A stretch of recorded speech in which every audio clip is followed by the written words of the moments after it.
Hi guys, and welcome back to my channel.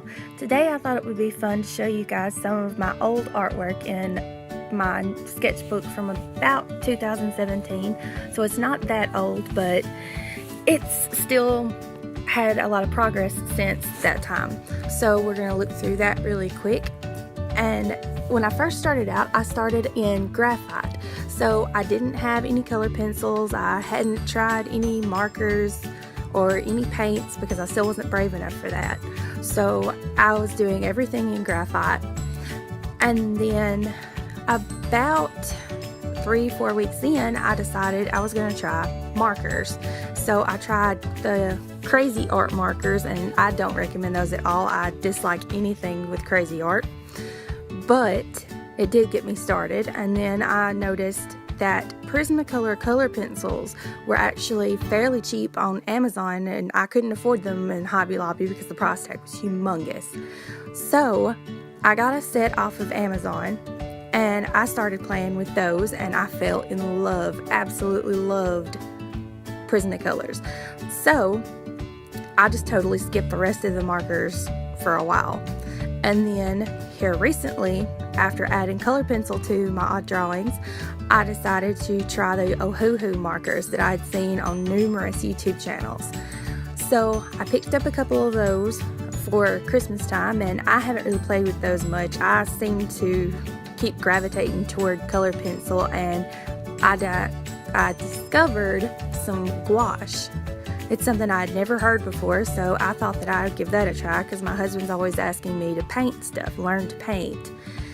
And so I ordered gouache for Christmas, and I ordered some watercolor, and somehow they are so much fun that I have completely moved on from color pencils at the moment. At the moment, all I do is paint or use PRISMACOLor.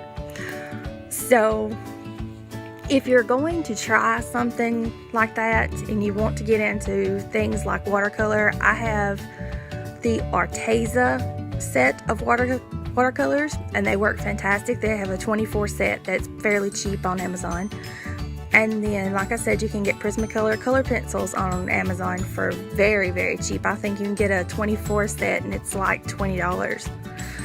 And then for my gouache paint, I think that's ARTEZA as well. And as brushes, I just use regular, actually Crayola watercolor brushes that they sell for kids that you can get at Walmart. That is the kind of brushes that I actually have been using.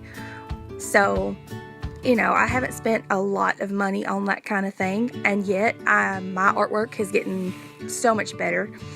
So, you know, start out with graphite. That way you learn forms and figures and the way things should be shaded. And, you know, then I'd say move on to something like the PRISMACOLors from Amazon or from Walmart.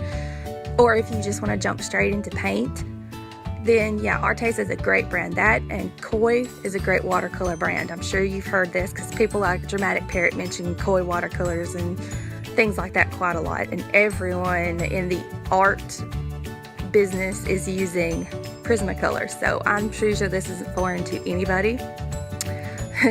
But it was to me. For at least I had to get into it after I watched YouTube videos. It was the only way that I had learned even about it. I'd never even heard of PRISMACOLor, shockingly. I had never tried color pencils because I always thought those were for kids, you know, because you always get those in schools for kids.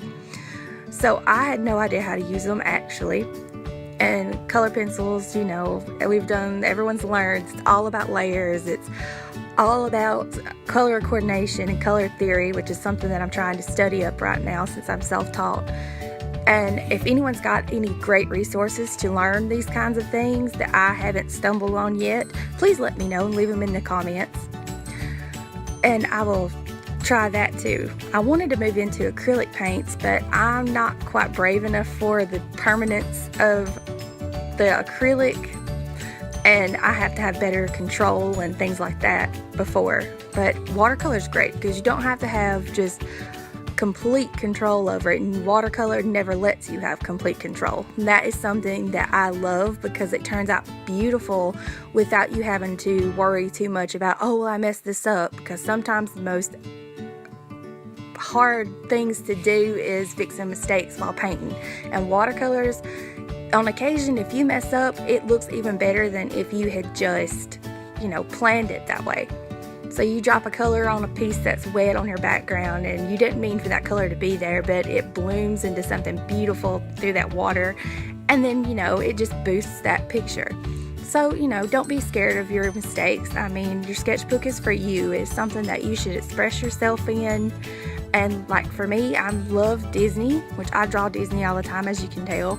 But there are times when I'd like to learn other things and do studies. So I've got a different sketchbook for things like studying hands, because it's something that I cannot draw. And then I've got one sketchbook that I use to make things nice. But thanks for watching, guys, and I will see you soon. Bye!